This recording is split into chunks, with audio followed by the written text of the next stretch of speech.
Lo harus cari dia. Siapa? Anak gue.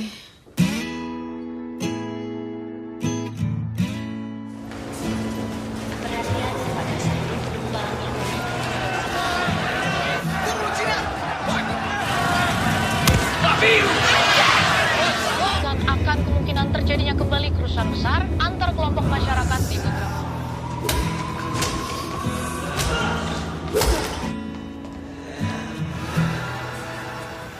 Aku sudah cari anak kakakku di banyak sekolah di Jakarta Timur dan ini sekolah terakhir. Duri yang tempat anak-anak buangan itu, nggak bahaya gitu ngajar di sana? Tidak tahu kalau bapak ini Cina.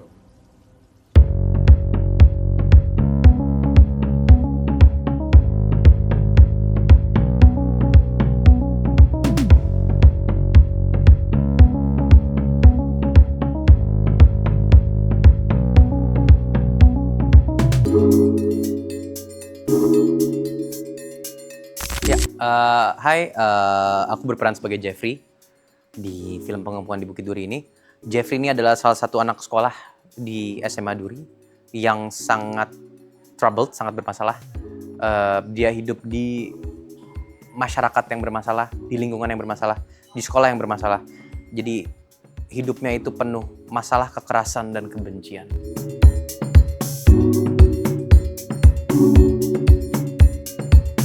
Aku sering memainkan film anak sekolah, terutama SMA, betul. Mungkin yang membedakan peran aku di sini dengan peran-peranku sebelumnya di film-film sekolah adalah seringkali potongan-potongan slice of life dari kehidupan si anak sekolah tersebut itu zaman dulu di proyek-proyek sebelumnya tentang kehidupan anak sekolah yang kita lihat sebagai wajar gitu. Ini akan aku bicarakan lagi kewajaran tersebut, tapi contoh ada satu film yang mengangkat sisi romansnya, ada satu film yang mengangkat sisi hahinya gitu, menonjol ke satu-satu. Tapi dikit sekali mungkin terjadi satu sebelumnya, di mana meng-highlight kekerasan tersebut gitu loh. Dan menurut aku kekerasan itu satu hal yang sangat-sangat fragile, sangat-sangat rawan, dan tapi ada sekali di anak-anak sekolah gitu.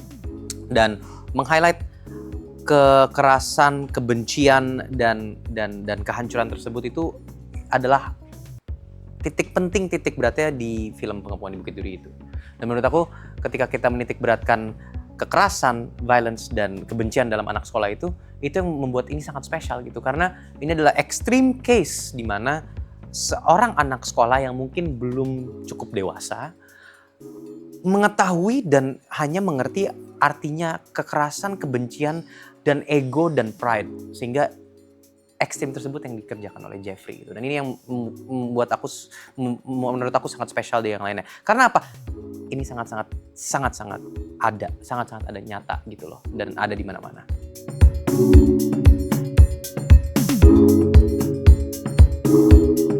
Ini lumayan concern bagi kita semua, dan kita sering ngobrol dengan Bang Joko tentang glorifikasi kekerasan gitu ya. Sebenarnya tidak. Alasannya karena kekerasan di film ini diciptakan bukan untuk yang keren gitu. Kita tidak nonton film superhero, kita tidak nonton film perang, bukan perang dokumenter tapi perang robot gitu, ngerti nggak? Yang dimana kekerasan tersebut itu dilihatnya apik atau indah. Di sini kekerasan dibuat sangat raw, sangat mentah, sangat sadis gitu, sangat sakit gitu. Dan dari gerak-gerakan pun secara teknis didesain agar kekerasan itu tidak cantik, orangnya tidak tahu bela diri, tidak ada kuda-kuda. Semua kekerasan yang ditonjolkan di film ini adalah kekerasan yang sebenarnya terjadi. Dan kekerasan yang sebenarnya terjadi kalau kita lihat, kenapa? Gini loh, yang kita ingin buat sebenarnya, dan Bang Joko juga sering ngomong ke kita adalah kita tidak ingin membuat kekerasan di mana kita nonton film action. Melainkan kita membuat kekerasan di mana kita nonton berita. Beda kan, ketika kita nonton action, itu tidak disensor. Ketika kita nonton berita, itu disensor karena itu nyata. Dan itu yang kita ingin lakukan gitu loh. Kekerasan yang nyata, yang tidak nyaman, yang tidak indah, dan tidak baik. Karena pada esensinya kekerasan itu tidak indah dan tidak baik. Teknikal, ya. Jadi makanya kita kalau nonton film action, walaupun ada darah kan kita masih kayak, wah gitu loh, masih ada terpukaunya. Di sini kita tidak ingin melakukan itu. Makanya concern akan sebagai aktor apakah ini bisa menjadi glorifikasi terhadap kekerasan dalam film ini? Tidak. Karena Well, kita nonton berita, kita nonton film klip-klip yang viral contoh di media sosial gitu. Orang pembegalan, tawuran atau orang yang kena bacok. Itu kan seringkali kita nah itu yang ingin dilakukan sebenarnya daripada yang lain gitu sih.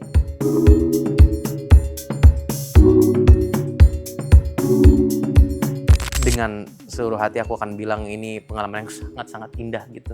Pertama, approach yang kita lakukan terhadap segala karakter dan skrip itu sangat scientific bahkan. Kita kayak belajar, bukan hanya membuat, ya kita juga belajar. Kita belajar soal psikologi manusia, kita belajar soal politik, kita belajar soal sejarah Indonesia sebelum kita bisa approach. Dan itu tanda kutip di-encourage, diharuskan. Kau belajar soal sejarah ini, nanti ada bacaan, ada tontonan yang dikasih ke kita. Pertama, kedua yang dari karakter sheet tadi kita dikasih breakdown karakter dan skrip yang sangat-sangat ekstensif. Dan ketiga direksi yang sangat detailed dan sangat sangat adaptable terhadap scene tersebut. Ketika kita scene-nya ingin chaos gitu, tiba-tiba direksinya standby, ini semua begini dan action. Kita terbawa emosi dan itu terjadi ketika sangat delicate, sangat sedih. Standby, di sini gini gitu. Dan keempat, environment kerja, lingkungan kerja dan juga budaya kerja yang sangat sehat. Kita syuting kadang cuma 5 jam, kadang 3 jam bahkan, kadang maksimal 5 sore kita udah pulang gitu. Jadi hal tersebut datang dari produksi yang sangat well thought, yang sangat sudah diperkirakan semuanya dan sudah direncanakan semuanya, begitu sih.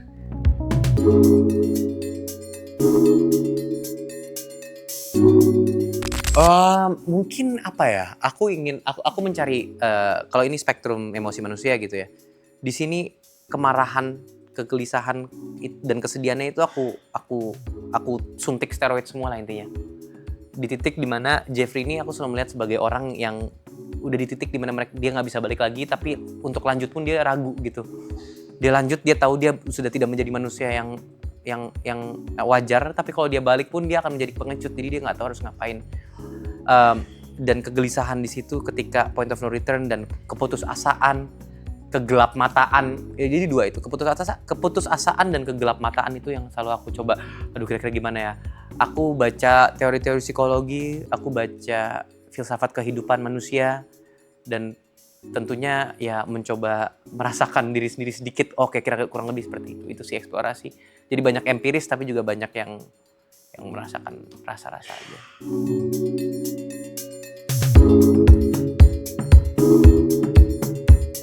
Jujur aku ngerasanya kayak anak yang masuk kuliah tapi ngambil major yang dia sukai gitu, mengambil jurusan yang dia sukai gitu. Jadi semua hal yang aku pelajari itu menjadi appealing, menjadi indah gitu dan menjadi cantik gitu.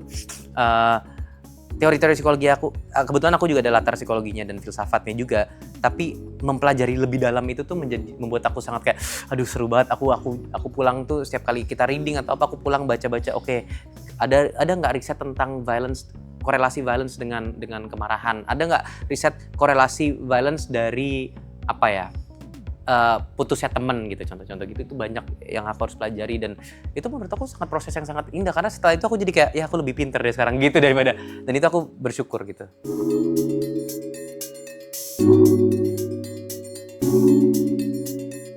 Kebetulan aku pas di Jakarta juga tinggal di sekolah, aku cukup beruntung tinggal di sekolah yang sangat tidak percaya adanya tawuran. Bukan sangat tidak percaya, itu sangat bukan tidak percaya, sorry, itu tadi terjemahan dari English. I don't believe, ya. Bukan, sangat menolak adanya tawuran begitu. Sangat strict dengan kalau orang tawuran pasti dikeluarkan dan segala macam, tidak ada toleransi terhadap kekerasan. Tapi ketika kita bilang apa sih perbedaan yang sangat signifikan dari culture belajar Indonesia dengan culture belajar Amerika yang aku pelajarin adalah mungkin gini.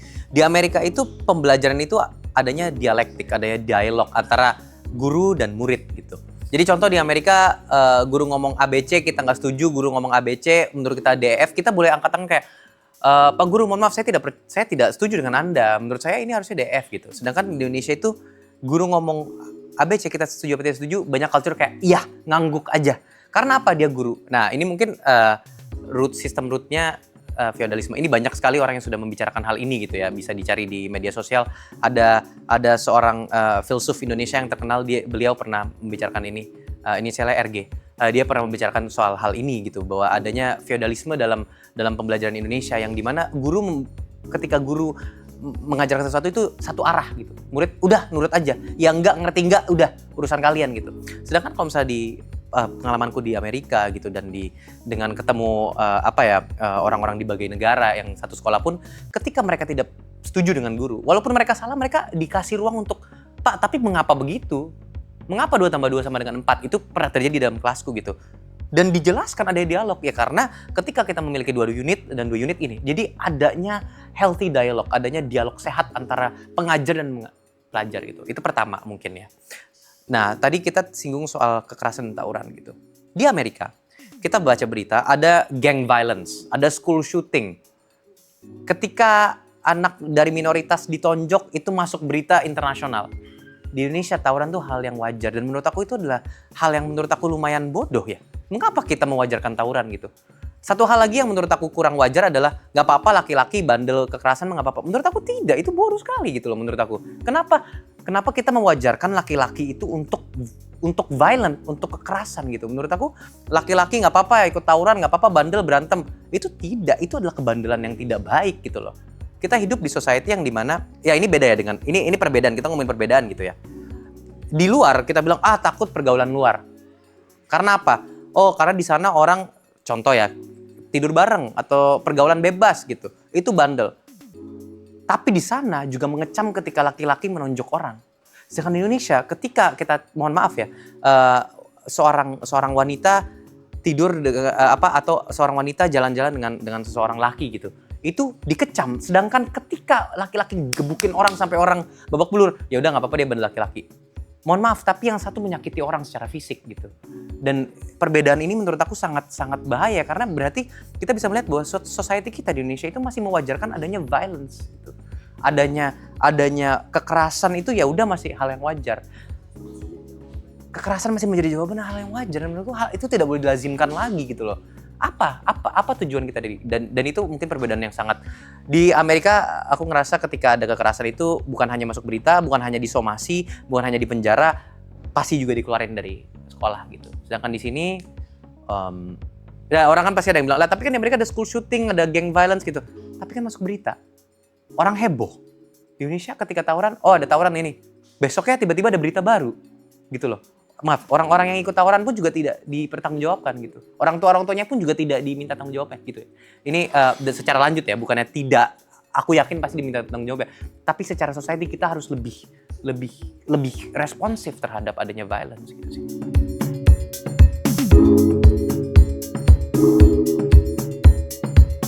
Lazim ya.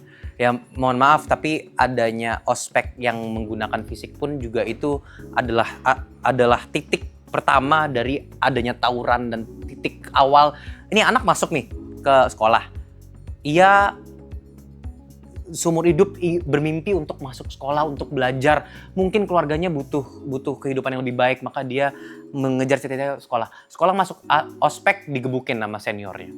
Atas nama senioritas yang tidak penting, mohon maaf. Tapi senioritas dalam sekolah itu apa gunanya gitu loh. Oh karena biar bisa lebih menghormati yang lebih tua? Tidak. Menghormati yang lebih tua ada caranya gitu. Menjadilah orang tua yang terhormat, menjadilah orang yang lebih tua yang lebih terhormat, bukan dengan gebukin anak yang lebih muda gitu. Dengan ospek yang ditonjok-tonjokin orang atau whatever senioritas, tiba-tiba dia ikut tawuran, dia geng-gengan, geng dia lebih bagus, sekolah gue lebih bagus daripada sekolah samping, maka kita serang sekolah samping. Hal yang seperti itu kan sebenarnya ini adalah refleksi bahwa mungkin anak-anak kita tuh membutuhkan pengakuan saja gitu loh.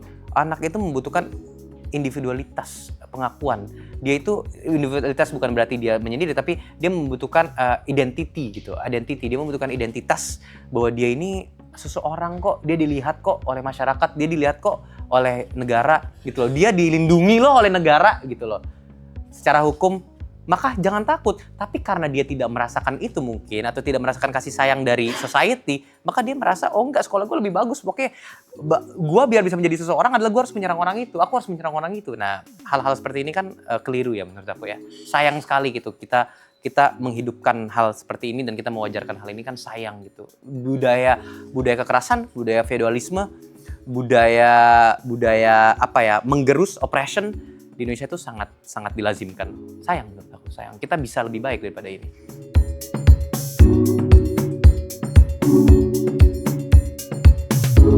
Ya, a bit of both ya. Ada di skrip juga kata-kata kasar secara gamblang ditulis di skrip. Pertama, alasannya karena emang pertama udah ada sensornya kan. Ini maturity warningnya juga ada, mature content. Tapi yang kedua, ya kapan sih kita di Jakarta ke sekolah yang isinya anak umur 17 tahun, 16 tahun, tapi hai, kau tidak pintar sekali menjadi orang. Kan tidak ada yang seperti itu ya. Atau kayak, hai, keliru sekali, jenaka sekali kau. Kan tidak. Tapi pasti menggunakan kata-kata kasar, kata-kata yang tidak wajar digunakan secara professional setting ataupun environmental setting. Cuman itu adanya gitu loh. Itu adanya, dan memang ada korelasi di mana kata-kata kasar ini sering mengumpat ini terjadi. Iya, imbuhan umpatan ini terjadi ketika adanya kekerasan tuh korelasinya positif kan. Jadi kayak ya positive correlation, bukan hal yang positif. Kesinambungan ya antara dua itu. Jadi memang kita ingin portray itu, kita ingin menunjukkan ini, ya ini loh realnya memang gini. Kamu ngilu kan ngeliat anak-anak umur 16-17 ngomong kata-kata gitu, ngilu kan, nggak enak kan dengernya kan, kamu pasti dimarahin kan sama orang tua kamu kan. Lah ya udah, itu aja kamu nggak enak liatnya, apalagi anak-anak itu seperti di trailer tiba-tiba megang parang berdarah-darah. Emang kau mau gitu anak-anak kau pulang berdarah-darah gitu loh. Dan hal ini kan ya memang ingin ditunjukkan seadanya gitu, tidak dipercantik, tidak diperindah gitu sih.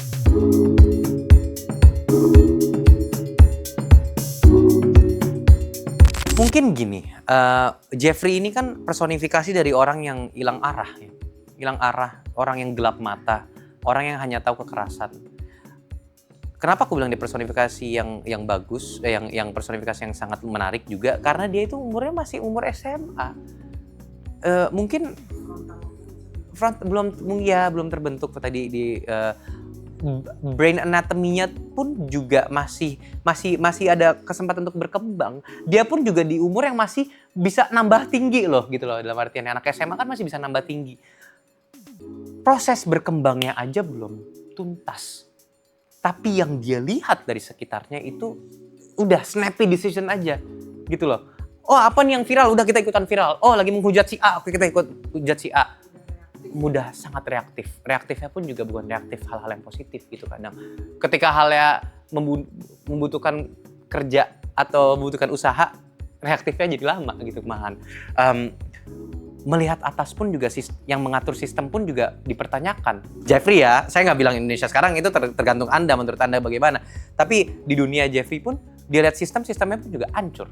Pemerintahan di film ini pun juga tidak baik-baik saja. Society-nya pun juga tidak baik-baik saja. Jadi dia lihat ke sana pun hancur semua. Di pikiran dia, karena secara sejarahnya dia pun juga hancur juga. Maka bagi anak remaja yang populasinya banyak di negara kita sekarang ini, populasi remaja, ya pemikirannya hanya ya udah kalau A B gitu loh.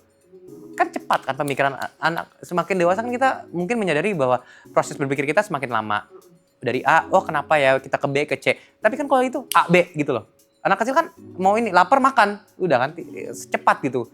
Maka kita harus memberi contoh-contoh terhadap anak-anak remaja yang di SMA ini adalah, oh enggak, rasionalisasinya ada kok. Oh ada logikanya. Tapi kan dia tidak. Maka perilaku-perilaku yang dilakukan Jeffrey itu betapa kejamnya, betapa seramnya, itu bisa terjadi di siapapun.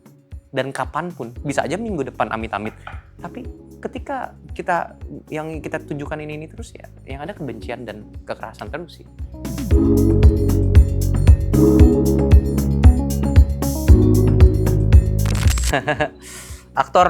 Sebagai aktor, menurut aku berusaha untuk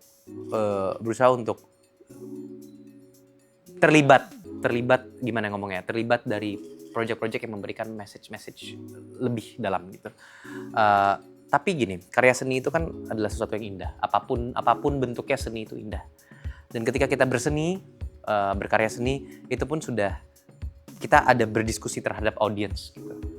Gini, sesimpel aku dulu pernah ngomong di beberapa tahun yang lalu, walaupun filmnya itu film romance yang mungkin tidak ada bobot sosial ya, bobot message sosial secara politik, kita sudah menyajikan 2 jam di mana orang duduk di bioskop dan berdiskusi terhadap pasangannya atau sendiri, dan 2 jam itu adalah 2 jam yang dia tempuh melakukan sesuatu yang dia nonton doang gitu, tidak pusingin hal-hal yang lain. Dan ketika kita melakukan ini dari karya seni, kita melakukan hal ini udah menjadi dampak positif gitu. At least orang nonton, bukan melakukan hal-hal yang bahaya atau hal-hal yang merugikan dia.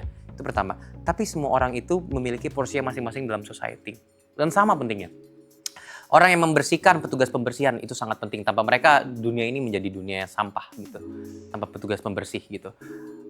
Tapi ketika kita tahu apa yang kita lakukan, kerjaan kita, dan skill set kita, dan kita lanjutkan itu demi kesejahteraan diri sendiri dan orang lain, aku yakin kita menjadi society yang lebih mature dan lebih baik gitu. Bahkan aku sebagai aktor mungkin akan terus acting di film-film yang menurut aku baik gitu. Orang yang memasak, yang jago masak akan terus memasak hidangan-hidangan yang baik gitu. Orang-orang yang berpolitik akan harus terus menciptakan situasi kondisi negara yang sejahtera bagi orang-orang yang hidup. Siapa orang-orang yang hidup? Ya bukan mereka saja, rakyat pun hidup itu. Jadi kita punya porsinya masing-masing terhadap dunia ini gitu loh. Seorang koki akan terus berusaha menciptakan masakannya agar enak, agar dia terus menjadi koki yang baik, ya kan? Agar pelanggan yang makan makanannya enak, ya toh. Seharusnya pemerintah juga begitu, gitu. Orang yang mengatur. Guru pun begitu. Akan terus memberi pelajaran-pelajaran yang baik agar muridnya tetap menjadi manusia yang baik. Pemerintah harus terus menciptakan si environment yang baik, negara yang baik agar terus rakyat-rakyatnya hidup bersejahtera.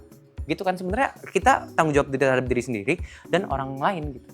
Agar terus menjadi pemerintah yang baik, teruslah menyajikan rakyatnya yang baik gitu. Agar terus menjadi aktor yang baik, teruslah asa actingnya agar menjanjikan audiens agar terhibur. Gitu sih menurut aku.